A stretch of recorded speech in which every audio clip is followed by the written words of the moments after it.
오늘의 말씀은 누가복음 4장 28절로 30절의 말씀, 제가 가진 성경 신약 94페이지에 기록되어져 있습니다.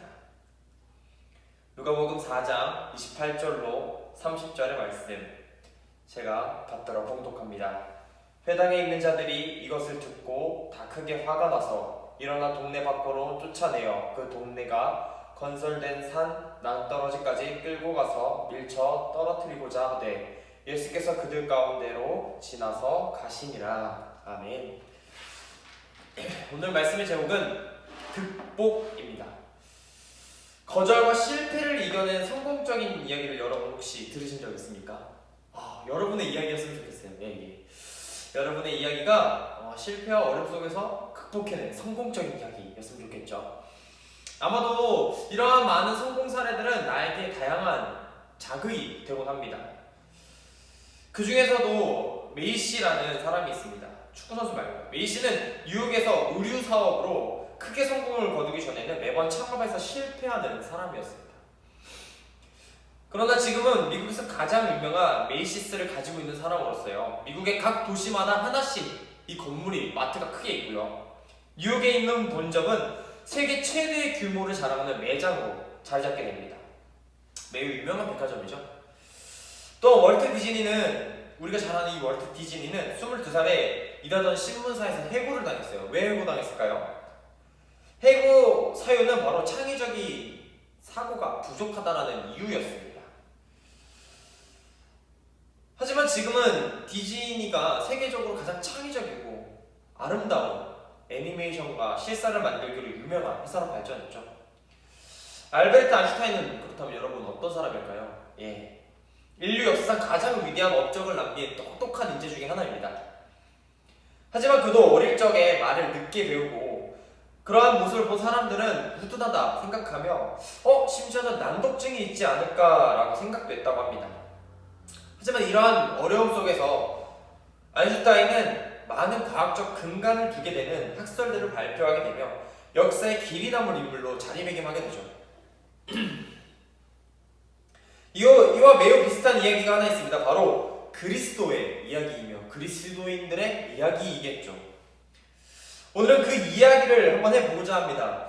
예수님이 고향 나사렛 마을 회당에서 말씀하신 장면을 살펴보고요, 예수님이 이사야서를 읽고 그 말씀이 이루어지리라 라고 말씀하셨던 그 이야기를 통해서 과연 고향 사람들은 어떠한 모습과 어떠한 대처를 하고 있는지, 그리고 그 대처에 따른 예수님의 모습은 어떠한지 살펴보고 그 이야기를 우리가 함께 나누고 묵상하고자 합니다. 누가복음 4장 14절 앞에서죠. 14절에서 28절의 말씀은 예수님이 갈릴리로 사역하던 중에 일어난 사건들이 기록되어져 있습니다. 갈릴리에서 예수님은 많은 이들에게 환영을 받았었어요. 그래서 예수님의 사역에 대해 군중들은 매우 놀랍게 듣고 극진한 환영을 갈릴리에서 합니다. 그런데 오늘 본문에 나오는 이 나사렛의 모습을 보게 되면 매우 정반대적인 모습으로 대조적인 모습을 띠고 있죠. 더욱 그래서 부각이 되곤 합니다. 예수님의 시대에는 유대인들이 회당에서 지내는 것이 약간 관례처럼 잘 진행되곤 했습니다. 다른 권력에 억압받거나 사회에서 소외당할 때 회당에 참석하는 것은 자신의 영적 정체성과 민족의 유산을 지키는 방법 중에 하나라고 할 수 있었습니다. 예수님도 관례대로 회당에 들어가서 성경을 읽으셨습니다. 바로 이사야서의 말씀이시죠. 그렇다면 그 읽으신 이사야서는 과연 어디일까요? 바로 우리에게 오실 메시아에 대한 이야기였습니다. 그 이야기는 다음과 같습니다. 주의 성령이 내게 임하셨으니 이는 가난한 자에게 복음을 전하게 하시려고 내게 기름을 부으시고 나를 보내사 포로된 자에게 자유를, 눈먼 자에게 다시 보게 함을 전파하며 눌린 자를 자유롭게 하고 주의 은혜의 해를 전파하게 하려 하심이라 하였더라. 아멘. 이 말씀은 메시아가 오시면 이 하실 메시아의 주된 사역들이 다 기록되어져 있습니다. 이사야서를 통해서 말이죠. 사역의 초점은 어려움에 처한 다양한 사람들, 즉 가난한 사람, 포로된 자, 눈먼 자, 눌린 자들에게 복음을 선포하시는 것입니다. 즉 메시아의 사역에는 죄에 사로잡혀 있거나 복음을 듣지 못하거나 악에 짓눌려 있거나 영적으로 피폐한 사람들의 영적 필요에 초점이 맞춰져 있다는 것이죠. 그렇다면 영적 부분에만 이 말씀은 초점이 맞춰져 있는가? 아닙니다. 이사야는 영적인 구원뿐만 아니라 경제적으로도 물질적으로도의 구원이 필요하다고 매우 중요시 여기며 생각했습니다. 즉 메시아는 영적인 구원뿐만 아니라 육적인 구원도 육체적인 구원도 함께 응답하신다는 것입니다. 이러한 이유로 교회는 영적인 필요와 육의 필요인 이 두 가지에 늘 초점을 맞추며 교회는 발전해 왔어요. 교회는 영적으로 억압당하고 갈망하는 이들에게는 따뜻한 채워줌으로 말미암아 더욱더 주님의 말씀이 그들의 영 가운데 함께할 수 있도록 도와줬고, 가난하고 아픔에 놓인 이들에게는 물질적인 구원에 아끼지 않고 힘썼습니다. 교회라는 것이 교육과 의료에 가장 중점에 서 있다고 해도 과언이 아니죠. 야고보서는 이렇게 이야기하고 있죠. 하나님 아버지께서 정결하고 더러움이 없는 경건은 곧 고아와 과부를 그 환난 중에 돌보고 또 자기를 지켜 세속에 물들지 아니하는 그것이라. 아멘. 이처럼 하나님이 보내주신 메시아 예수님은 우리에게 있어서 영적인 채워주심도 분명히 존재하지만 육의 채워주심 또한 분명히 존재하는 것입니다. 그리고 오늘 본문의 앞에를 조금 더 살펴보면 21절에 보면 이 글이 오늘 너희 귀에 응하였으리라 라는 말씀이 나옵니다. 이 말씀은 매우 충격적인 말이에요.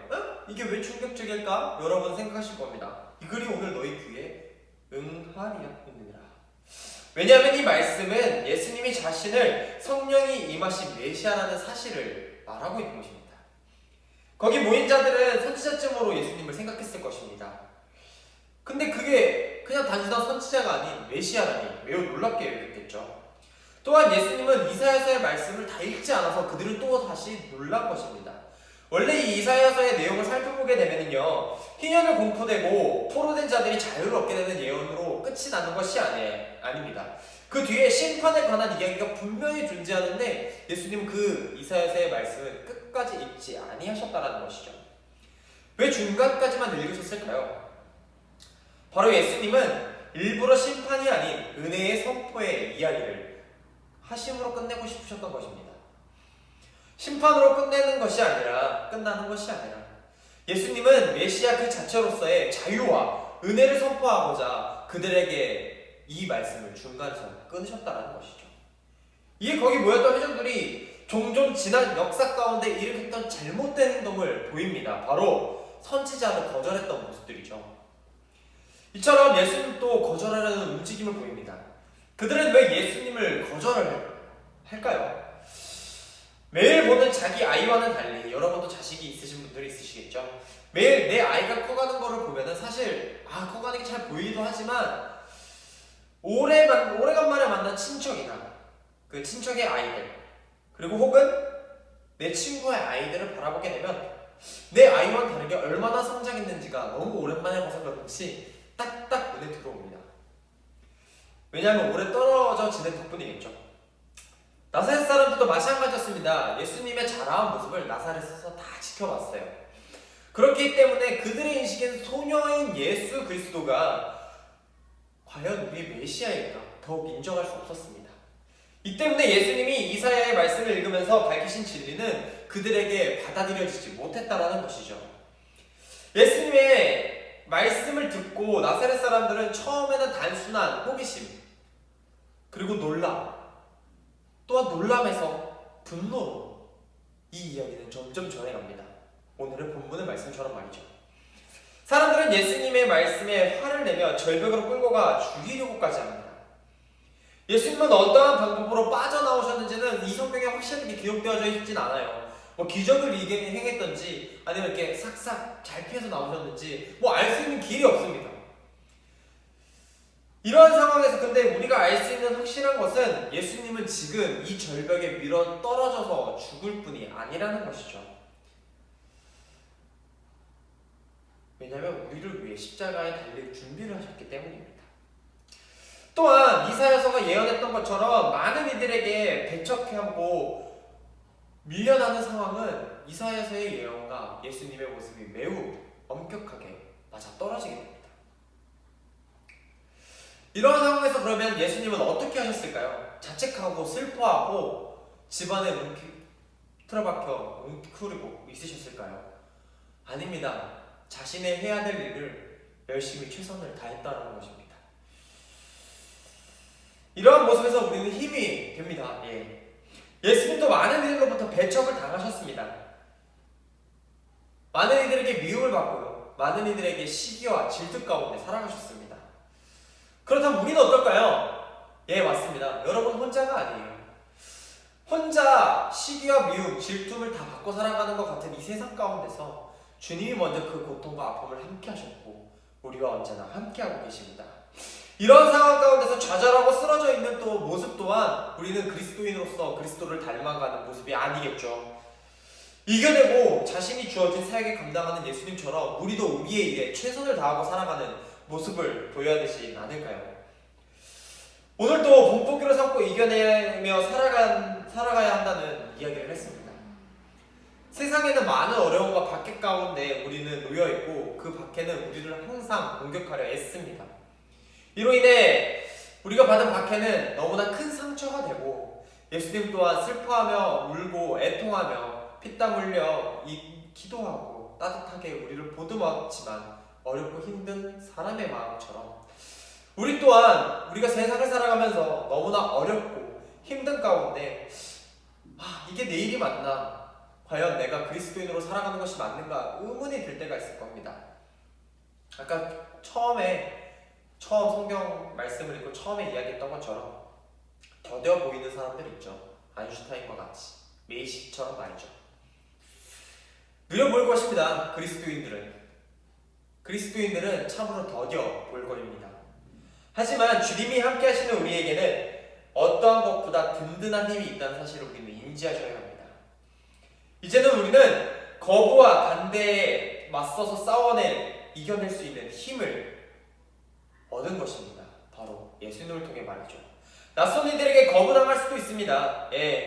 하지만 더욱 안타깝고 속상한 것은요, 가까운 동료들로부터, 내게 정말 좋은 친구들로부터, 심지어 가족들로부터 그리스도인이라는 이유로 박해받고 또 다른 배척을 당할 수도 있습니다. 조금 더 나아가 볼까요? 내가 그리스도인이라는 이유 하나만으로 주일날 같이 놀러가지 못한다는 이유로, 같이 이렇게 음주가무를 즐기는 자리에 함께할 수 없다는 이유 하나만으로 어떻게 보면 점점 멀어지고 소외당하며 배척당할 수 있습니다. 하지만 그 배척을 이겨내시는 예수 그리스도의 모습을 살펴보며 우리 또한 우리가 헤쳐나가야 될 그 길을 예수님의 뒤겠죠. 예수님의 뒤를 잘 따라가는 그리스도인이 되시기를 간절히 바랍니다. 주님은 그래서 우리에게 영적인 구원뿐만 아니라 육적인 구원도 강조하고 계십니다. 이사야서를 통해서 말이죠. 그래서 올해 2021년은 그 이전의 어려움이 영적이건 육적이건 어떠한 것들이건 예수님의 뒤를 쫓아가며 힘들고 어려움의 연속의 나날이었다면 올해 21년에는 항상 주님과 함께 하셔서 그 어려움이 행복과 기쁨만이 가득되시고 온전히 이겨내고 살아가실 수 있는, 극복하고 살아가실 수 있는 여러분이 되시기를 간절히 바라고 기도하겠습니다. 다같이 주기도문으로 예배를 마칩니다. 하늘에 계신 우리 아버지여, 이름이 거룩히 여김을 받으시오며 나라가 임하옵시며 뜻이 하늘에서 이루어진 것 같이 땅에서도 이루어지이다. 오늘 우리에게 일용할 양식을 주시옵고 우리가 우리에게 죄 지은 자를 사하여 준 것 같이 우리 죄를 사하여 주시옵고 우리를 시험에 들게 하지 마시옵고 다만 악에서 구하시옵소서. 대개 나라와 권세와 영광이 아버지께 영원히 있사옵나이다. 아멘.